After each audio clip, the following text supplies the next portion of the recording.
The first light of dawn bled across the prairie, washing the sky in pale fire.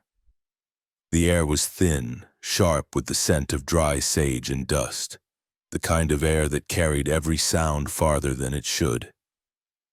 A restless murmur moved through the gathered crowd, ranchers, townsfolk, even boys too young to understand the weight of what they were about to see. The makeshift gallows creaked, its rough-hewn beams rising out of the earth like a crooked monument to frontier law. He stood at the center, wrists bound, shirt torn from weeks in the sheriff's jail. His boots scuffed the wooden planks as if searching for one last purchase against the inevitable. The rope hung above him, frayed but strong, swaying slightly in the morning breeze. He lifted his head and met the horizon, the rising sun burning gold against his eyes. No prayer came, no plea, only the silent weight of a man who had lived by the horse, by the gun, and by the theft of other men's cattle, and who would now die beneath the unforgiving sky. The sheriff's hand rested on his shoulder. The hush deepened, broken only by the creak of leather, the nervous breath of horses, and the soft gasp of someone in the crowd. The moment stretched like the rope itself, taut, inevitable, waiting for the drop. The story most people tell about the cowboy is not the truth. They speak of freedom under an endless sky, of men who rode with honor, tipping their hats as they moved across the open plains. They imagine a code of fairness, a brotherhood of riders, the kind of life that could be pressed into dime novels and sold to readers back east who wanted to taste the frontier without tasting its dust. But the real West was harder, uglier, and drenched in shadows that no romantic tale could wash away. Cattle rustlers were not heroes. They were the cracks in the system of survival. Men who carved their names not in silver spurs and campfire songs, but in stolen brands and butchered herds. A rustler did not drift through the plains as a free spirit. He crept through them as a thief, carving away another man's livelihood one steer at a time. In towns already split by drought and hunger, this was not adventure, it was war. And every rancher who watched his herd vanish into the night carried in his heart the fury of survival threatened. But even here the myth worked its poison. Some whispered admiration for men who defied the law, who laughed at sheriffs and rode faster than posses. They were seen as shadows of rebellion, echoes of independence in a land where power bent easily toward the rich. The cowboy rustler became, in certain eyes, a kind of outlaw saint, not for his virtue, but for his audacity. That is the story the papers softened. That is the lie the passing years would later gild with nostalgia. Yet on that sunrise, with the rope coiled and the gallows waiting, the myth burned away. The rustler was no hero. He was a man caught in the crossfire of hunger, greed, and vengeance. And the crowd that gathered to watch his final breath carried not the awe of romance, but the bitter satisfaction of justice claimed. He had not been born into power nor into wealth. His beginnings were marked instead by the cruel arithmetic of survival that defined the frontier. His mother died when he was no older than 10, taken by fever that burned through their sodden cabin in the winter, leaving behind only silence and a father whose hands shook too much to keep steady work. By 15 he had left home, drifting between camps of cowhands and wagoners, learning the sound of cattle before he learned the sound of his own conscience. The prairies raised him more than blood ever did, and the land, with its stark beauty and brutal indifference, taught him that life was not about fairness. It was about what you could hold on to before someone stronger came to take it away. The ranch wars were already beginning when he first saddled a horse that was not his own. Texas and the territories stretched wide, but not wide enough for greed. Men with capital from the east staked claims on rivers and valleys, driving their herds by the thousands across lands that had once belonged to no one but the dust and the buffalo. Small ranchers fought back, branding cattle at night, cutting fences, hiring their own bands of riders to guard what they claimed. To a young man with nothing, this chaos was opportunity. He knew horses, he knew trails, and most importantly, he knew how to vanish. Rustling was not born from malice in him. It was born from hunger and sharpened by the realization that stealing a steer under moonlight paid more than a month's work under a rancher's whip. He began with small herds, drifting across county lines with just enough stolen cattle to turn profit in towns where questions were rarely asked. Branding irons hissed in the night, red against the sky, as stolen marks were changed into new ones. To the ranchers he robbed, he became a phantom, a shadow whose movements they could never pin down. To the drifters and hired hands who followed him, he became something more, a leader. He spoke little, but he rode with certainty. In a world where hesitation meant death, men clung to those who looked unafraid. By his 20s, the Rustler had formed a band of loyal men, each bound less by loyalty than by shared need. They were not brothers in arms, but brothers in desperation. Some were former cowboys cheated of pay. Some were outlaws fleeing other crimes. Some were simply men who had chosen hunger's answer over starvation's silence. They drifted behind him like dust trailing a storm, and town soon spoke his name not with admiration, but with the kind of dread reserved for wolves that circle in the dark. His rise came not only from theft, but from spectacle. In the dry summer months when cattle meant survival for entire towns, he struck boldly. Herds vanished overnight, driven across rivers and branded anew by morning. Sometimes he left behind nothing but the broken fences, the hollow echo of hooves in the night, and a single steer slaughtered and left in the dirt, its hide cut with a symbol carved like a warning. No posse caught him then, for the land was his ally and the horizon his shield. Each theft was a challenge thrown against the rising order of the frontier, and each escape was a story retold around fires until his name was carried farther than his horse could ride. The newspapers, always hungry for drama, began to play their role. "Band of rustlers evade sheriff again," one headline read. Another called him the Phantom Rider of the Plains. In the retelling, his thefts grew into something larger, his escapes into legend. He was painted as cunning, elusive, almost mythic, though the men whose cattle he stripped saw him for what he was, a thief bleeding them dry. Still, legends have their own power, and his fame grew not only among the desperate but among those who quietly admired anyone who defied the grip of ranching barons and lawmen. But power always draws enemies, and the ranchers of the frontier were not men inclined to forgiveness. They pooled money to hire more sheriffs, more deputies, more guns. They formed vigilante groups, riding under the cover of night themselves, lynching suspected thieves without trial.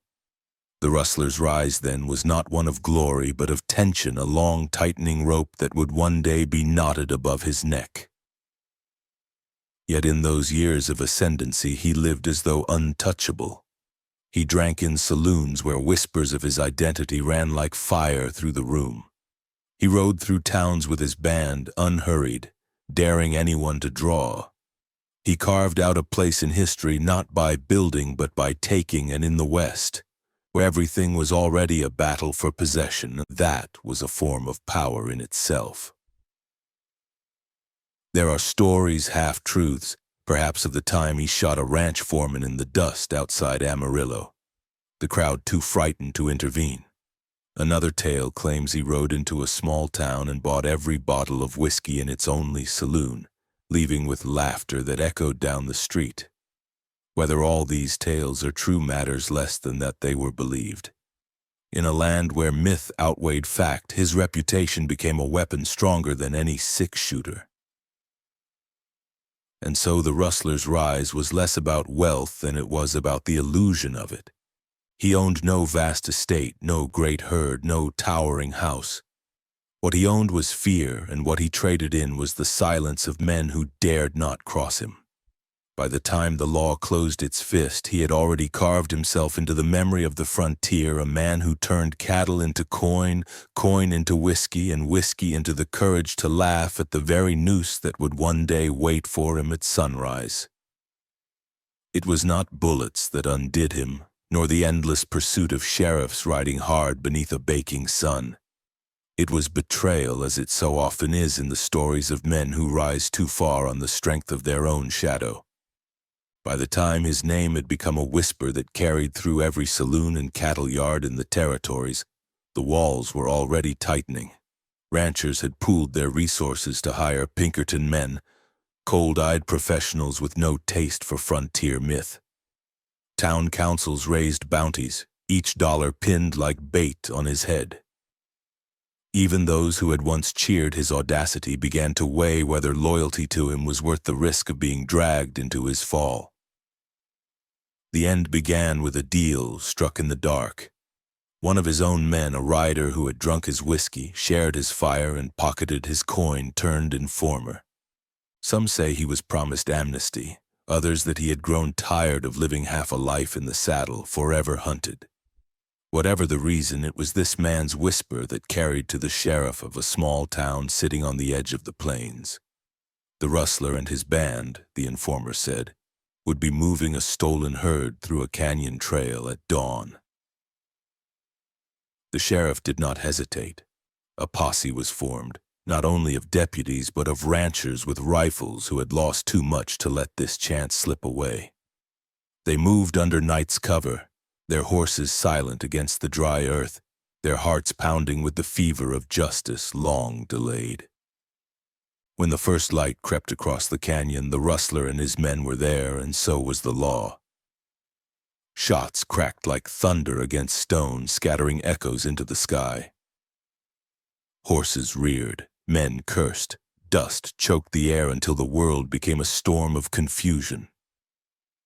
He fought, of course, he always fought. They said he wheeled his horse into the line of fire, revolver blazing, his face hard with the defiance that had carried him through 100 escapes. But this time there was no escape. His band scattered, some cut down, others fleeing into the wilderness. He was pulled from the saddle, thrown into the dirt, fists and rifle butts raining down until he was bound, his breath heavy, his eyes still burning with a kind of furious disbelief. For the first time he was no longer the phantom.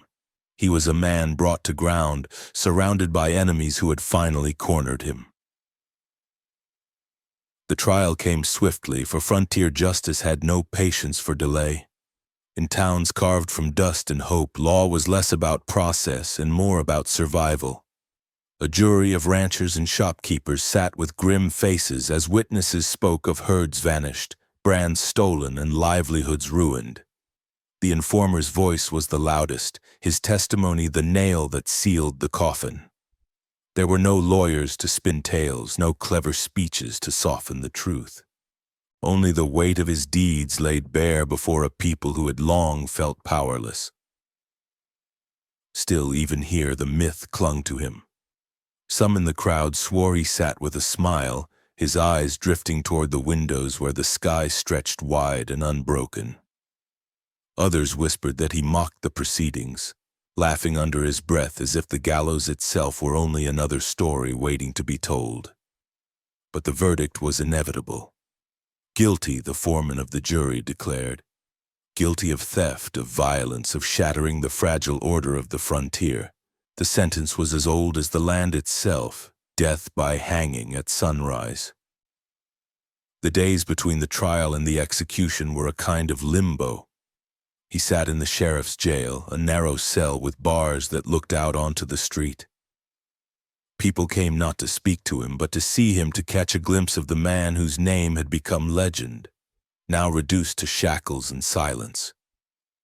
Children pressed their faces to the glass, their fathers pulling them back with stern warnings. Women crossed the street rather than walk near his cell, though some could not help but glance, curious to see if the outlaw was truly flesh and blood. At night, the jail was filled with the sounds of his restlessness. The pacing of boots on wooden boards, the metallic rattle of chains, the low hum of a voice that spoke more to the dark than to any listener. Whether he prayed or cursed, no one could say.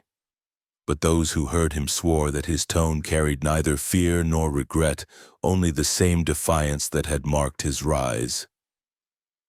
And yet, for all his bravado, he could not ignore the truth that crept closer with every dawn.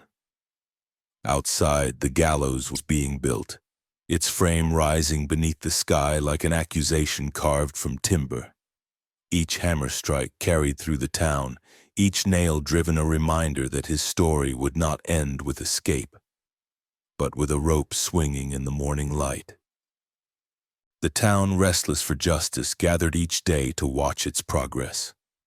By the time it stood complete, looming above the square, there was no doubt left. His time had run out. The beginning of the end was not just his capture, nor the trial that sealed his fate. It was the quiet realization that for all the myths, all the escapes, all the whispered tales, the frontier had finally caught up with him. The law, imperfect and brutal as it was, had drawn its line in the sand. And when the sun next rose, it would rise not for him, but against him. The morning came colder than the nights that had preceded it. A thin frost clung to the brittle grass outside the sheriff's jail, turning the ground silver in the half-light.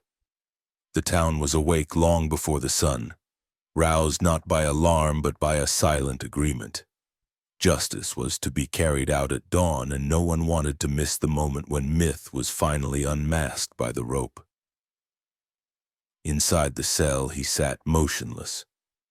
He had not slept, or if he had, it had been the shallow drift of a man too aware of time's approach.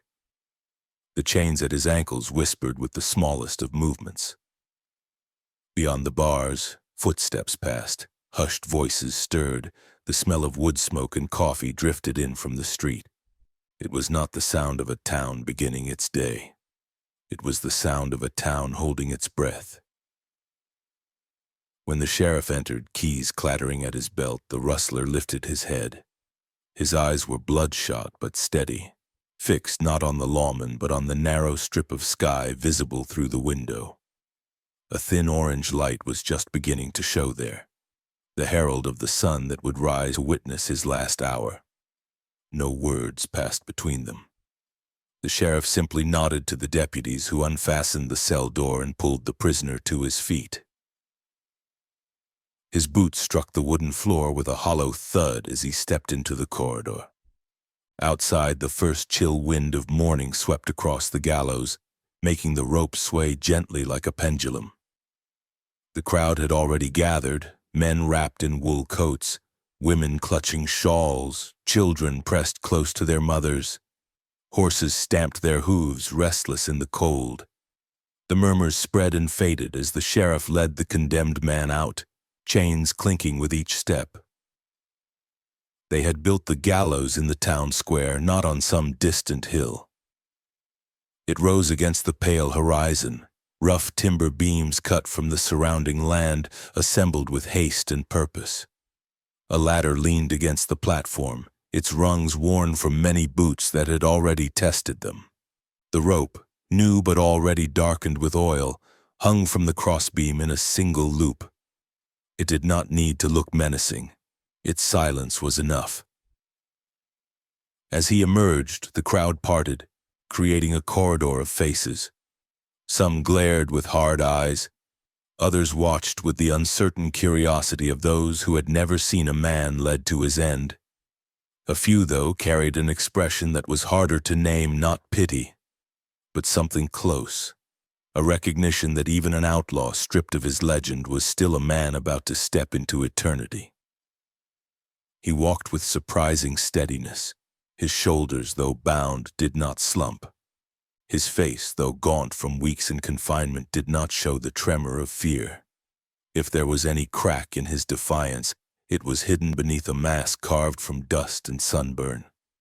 He climbed the ladder slowly, boots scraping against the wood, each step echoing across the square like the beat of a drum. The platform groaned beneath his weight as he reached the top and turned to face the crowd. The sunrise spilled over the horizon then, casting the town in a glow of pale fire. The rope shone faintly, its fibers glistening in the light as though mocking him with its quiet readiness. The sheriff stood beside him, hat low, his voice steady as he read the sentence. Theft, violence, disruption of the peace. For these crimes, death. The words carried across the square, lifted on the crisp morning air, met with silence. No cheer, no applause, just the heavy stillness of inevitability. They placed the noose around his neck. The rope was coarse against his skin, its weight foreign and final. He did not resist. His eyes swept the crowd once more as though searching for something, or perhaps letting them search him. To see the man beneath the stories. Some swore later that he smiled, a thin curve of the mouth that held no humor, only defiance. Others insisted he closed his eyes and whispered words no one could hear. In truth, perhaps he did both, or neither. Memory bends to the will of those who tell it. The wind stirred again, carrying the smell of dust, smoke, and sweat. Horses shifted uneasily, their breath rising in clouds. A baby cried in the distance, its voice sharp against the hush. The sheriff gave one final nod. The floor beneath him shifted, and then there was only silence. It lasted longer than anyone expected. The sun climbed higher, gilding the scene in harsh light. The crowd remained, not speaking, not moving, as if trapped in a spell. For all the stories told of him, the thefts, the gunfights, the midnight raids, this moment was the only one they would all remember. Not his laughter in the saloon, not his revolver flashing in the dust, but the way he hung suspended in the dawn, his body still against the burning sky. The town did not cheer. It exhaled. The collective breath of a people who had carried too long the weight of fear, now released in a single exhalation that left only fatigue behind. They had their justice, or something that looked like it. Yet even as they dispersed, boots scuffing against the dirt, voices low, a strange unease lingered. The Rustler was gone, but the legend was not. It clung to the air like smoke, curling into memory, refusing to be extinguished by the simple fact of his death. The gallows stood long after the crowd had drifted away. Its beams groaned in the wind, its rope swayed gently as though still carrying the echo of what it had borne. By noon, children crept back into the square, daring each other to touch the platform, to look up at the empty loop. By evening, the square was quiet again, save for the whisper of wind and the slow settling of dust. But those who passed by felt it still, the presence of a man who had defied the frontier and been broken by it, leaving behind not silence, but story. When the gallows finally stood empty, its shadow stretched long across the dirt square like a scar. The town breathed easier, yet the silence left behind was uneasy. Justice had been served, the sheriff reminded them, but justice in the frontier was never clean. It left behind a kind of hollow, the way a wound closes but aches long after the bleeding stops. The body was taken down at mid-morning, lowered carefully, though there was no reverence in the act. A pine box had been built for him, nailed together hastily by the town carpenter. It was plain, unmarked, without a name carved into its lid. No priest spoke over him. No choir sang. He was buried in the outskirts of the cemetery, beyond the line where families rested, in the hard ground reserved for drifters, paupers, and those the town wanted to forget. The earth accepted him without protest, though it gave back no peace. But the land remembers even if people try to forget. For weeks after, the gallows stood as a grim monument. Children dared each other to touch its beams, whispering stories of ghosts that lingered where a man had taken his last breath. Old women crossed themselves when they passed by, muttering prayers under their breath. Even ranchers who had demanded his death looked at it with something more complex than satisfaction. For in killing the outlaw, they had also killed a piece of the myth that had both terrified and enthralled them. The town itself seemed changed. For years, fear had ruled the night's fear of stolen herds, of waking to find fences cut, of hearing hooves vanish into the dark, carrying away the wealth of a season's labor. Now, with the Rustler gone, that fear loosened its grip. Ranchers stood taller, their cattle driven more confidently across the open land. Men spoke with louder voices in saloons, their laughter less strained. The shadow that had ridden with them for years was gone. Yet, beneath the relief, there was something else, something quieter but no less real. It was the recognition that the hanging had not solved everything. Poverty still gnawed at the edges of the settlement. Drought still scorched the earth, leaving pastures brittle and unforgiving. Cattle still grew thin and debts still mounted. The Rustler had been a thief, yes, but he had also been a symptom. His death did not heal the sickness of the land. It only erased one man from it. In saloons, the stories began almost immediately. Men who had once cursed his name now retold their encounters with him in half-admiring tones. They spoke of the time he rode through town with a smile and a stolen herd behind him. They remembered how he laughed at the sheriff's warnings, how he once slipped from a posse's grasp as though the land itself had hidden him. The outlaw was dead, but his ghost grew taller in the telling. With each glass of whiskey, he became less a thief and more a legend, the kind of man whose defiance people secretly wished they had dared themselves. The ranchers hated these stories. They had fought too hard to see their power mocked by the memory of a Rustler. So they worked to erase him, to bury not only his body but his name. Newspapers were ordered to write of his execution as proof of law restored. Preachers thundered about the dangers of lawlessness, using him as the cautionary tale of sin's final price. The gallows, after standing for weeks, was finally dismantled, its beams cut down and burned so that the square would no longer carry his ghost. But fire does not erase memory, it only drives it deeper. For some, especially the poor and the dispossessed, his death rang differently. They saw in him not just a thief, but a man who had dared to strike back at the great ranching powers that ruled their lives. His end was proof of what happened to those who challenged the order of things. His death was meant as a warning, but to a few it became something darker, a reminder that rebellion, even in failure, could carve a name into the world. The sheriff himself carried the memory heavily. He had not smiled when the rope tightened, nor when the crowd dispersed. He knew justice was fragile in the West, and sometimes it wore the mask of vengeance more than fairness. At night he sat by his fire and listened to the wind whistle through the cracks in his house. And he thought of the man's eyes in those final moments, unbroken, fixed on the horizon. Justice had been done, but it had not been simple. And so the aftermath was not one of simple triumph.